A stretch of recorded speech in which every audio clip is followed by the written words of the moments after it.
অজীর্ণ রোগে শীর্ণ মগজে পক্ষপাতী পাটিগণিত ঠাসা, মাথার অল্প চুল তেলে চিকচিকে, চোখ দুটো ধূর্ত লোভে হলদে। সে তার তেল চিটচিটে স্যাঁতস্যাঁতে আঙুল দিয়ে নেড়ে চেড়ে দেখছে আমার পাণ্ডুলিপির পাতাগুলো, যা এর আগে আমি ছাড়া কেউ ছোঁয়নি।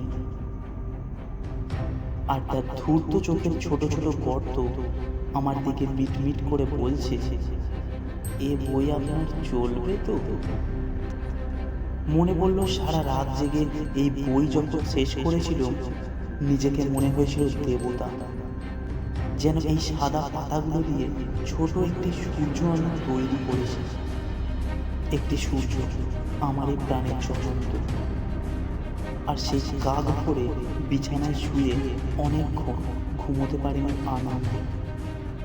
যে গাইতে পারে তার গলা বেয়ে যেমন ওঠে গান, তেমনই আনন্দ উঠেছিল আমার বুক ঠেলে। ক্লান্ত শরীর, চোখে ঘুমের তৃষ্ণা, তবু আনন্দে ঘুমোতে পারিনি।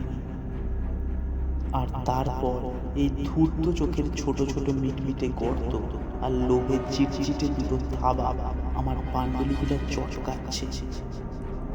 ভেবেছিলাম একটা মিরাক্কেল করবে, ঘটল না। ফেটে বলল না আমার ছোট সূর্য, দারুণ বিস্ফোরণ। সে তার নোংরা স্যাঁতস্যাঁতে আঙুলগুলো রাখল আমার লেখার গায়ে, তবু বেঁচে রইল অবাক হয়ে গেল।